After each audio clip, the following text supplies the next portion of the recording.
Flying away from the ghost realm and into the mortal world, you suddenly felt your body acting strangely.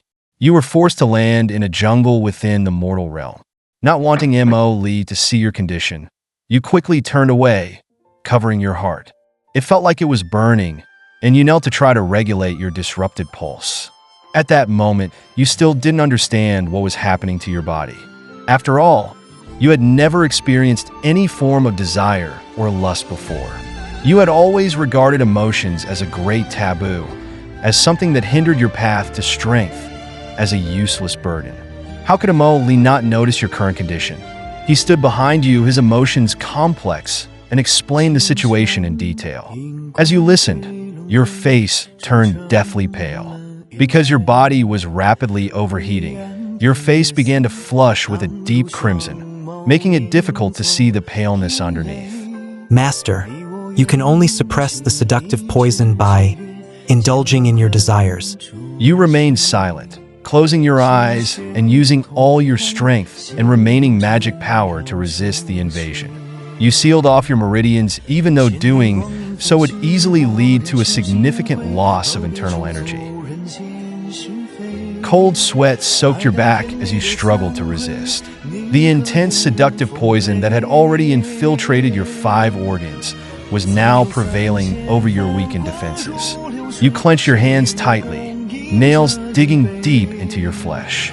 Despite the excruciating pain, you endured it stoically. Mo Lee furrowed his brows slightly, realizing that your condition had deteriorated due to your attempts to help him obtain the Ghost King's power. Despite his lingering resentment, he couldn't let you suffer like this. He instinctively wanted to approach you and check on your condition. However, as he moved closer, you felt yourself losing control. Everything about him, his aura, fragrance, and even body temperature, exerted a fatal allure on you. The closer he got, the harder it was for you to endure. You abruptly opened your eyes, bloodshot and filled with distress. For the first time, you had lost your composure. Struggling to your feet, you staggered backward, your body trembling. You looked at Mo Lee, and your voice was hoarse as you tried to issue a warning, though it lacked any semblance of intimidation. Don't come near me! Mo Lee witnessed this uncharacteristic side of you for the first time. It was the first time he had seen your vulnerability, and it unsettled him. Despite his initial anticipation of being happy at your pain and gaining his revenge, he found none of it. He didn't want to take advantage of your vulnerability.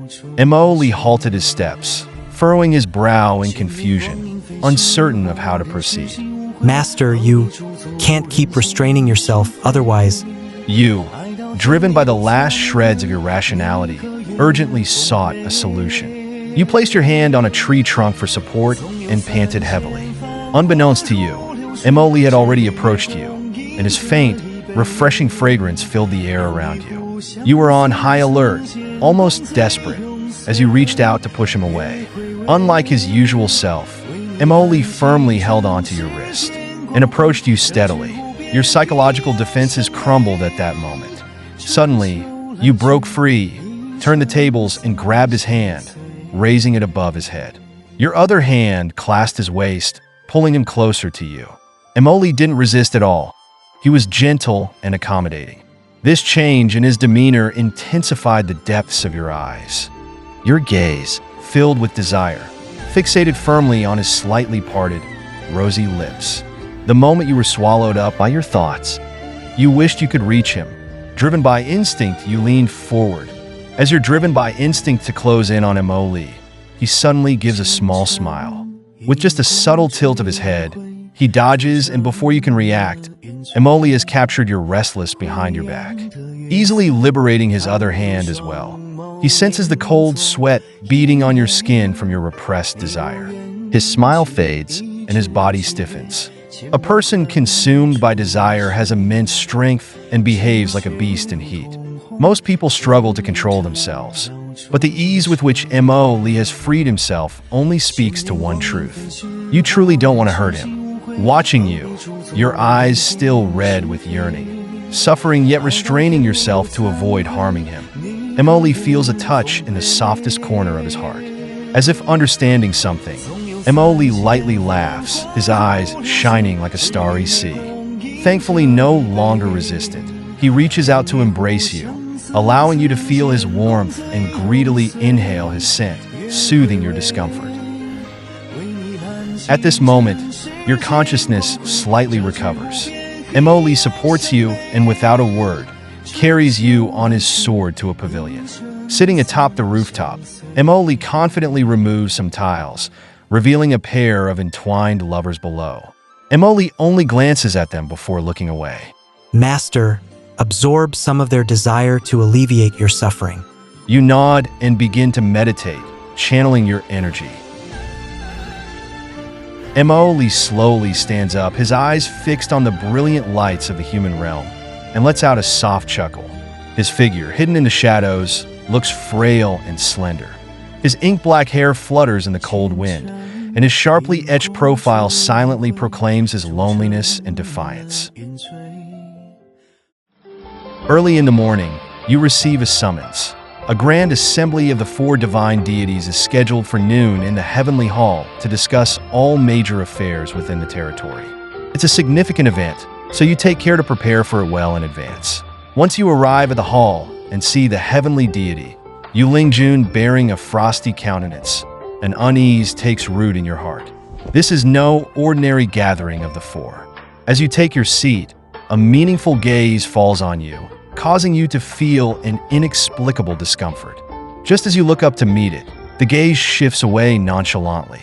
It seems just a fleeting moment, but you don't dwell on it, refocusing your attention on the heavenly deity. As the designated time arrives, the heavenly deity slowly rises. Standing with hands behind his back, he looks at the 4 of you with a profound gaze and begins to speak. Esteemed ones, the purpose of this emergency meeting is straightforward. Regarding the extermination of the Ghost Tribe, I would like to hear your opinions. Exterminate the Ghost Tribe? This is no small matter. Apart from the formidable strength of the Ghost Tribe, the complexity of capturing them is unimaginable. They have been deeply rooted among humans for years, and divine beings are not allowed to harm humans recklessly. Some of them even have significant powers that can make it difficult for you to distinguish whether they're human or ghost. Everyone present, including you, shows a complex mix of emotions. The always forthright Lord of the Northern Realm is the first to break the silence. Honorable Yu Lingjun, the decision to exterminate the Ghost Tribe seems rather abrupt. Apart from whether it's even possible, such an action would come at a devastating cost for our divine race. It's a losing proposition. Destroying them would ensure our demise as well. The Ghost Tribe is not worth such a sacrifice. Honorable Yu Lingjun, while we've always had a disdain for the Ghost Tribe, I don't believe we need to resort to their outright annihilation.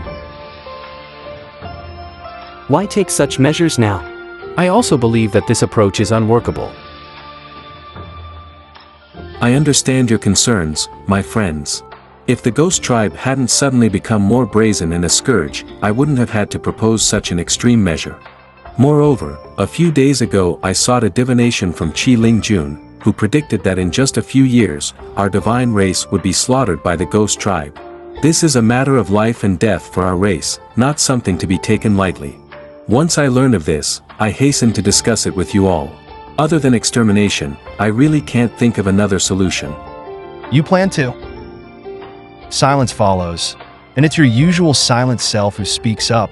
Honorable Yu Lingjun, annihilating them is not a good strategy. As everyone else has stated, the losses outweigh the gains. We must break before we can rebuild. Even if we break them, we must ensure something remains to be rebuilt. Any other objections? Honorable Yu Lingjun, may I inquire if the divination by Qi Lingjun identified our divine race's enemy as one or several individuals? If I recall correctly, it is one person. You smile faintly, thinking, I knew it. You have a thorough understanding of the situation, and you are aware of things that they have no idea about. You rise calmly and address the heavenly deity composedly. We need to catch the ringleader to defeat the enemy. If we can control that person, then we will be able to avoid the disaster looming over the divine realm, without the unnecessary massacre of the entire ghost realm. Qianqian, Do you know who that person is? Where are they? You're briefly startled, but quickly regain your composed demeanor, bowing your head. I do not know, but it can be investigated. Honorable Yu Lingjun, please entrust this matter to me. I, Qingfeng, can guarantee on my life that in a few years, no one from the ghost realm will slaughter our divine race. Everyone else seems eager to offload this hot potato, but not you. You don't mind the extra trouble. You admire your audacity. With a heartfelt sigh, you steel your expression and speak solemnly. There's just one matter for which I seek your consent, Honorable Yu Lingjun. Yu Lingjun gives a slight nod, indicating for you to continue. For the next few years, any person I seek to protect, no matter their crime, must be left for me to deal with personally. No one else may dispense justice upon them in secret. The others are taken aback, surprised not just by what you said, but also by your shift in attitude. In the past, you never showed such partiality. The life and death of your subordinates mattered little to you. Though surprised, Yu Lingjun consents. Granted.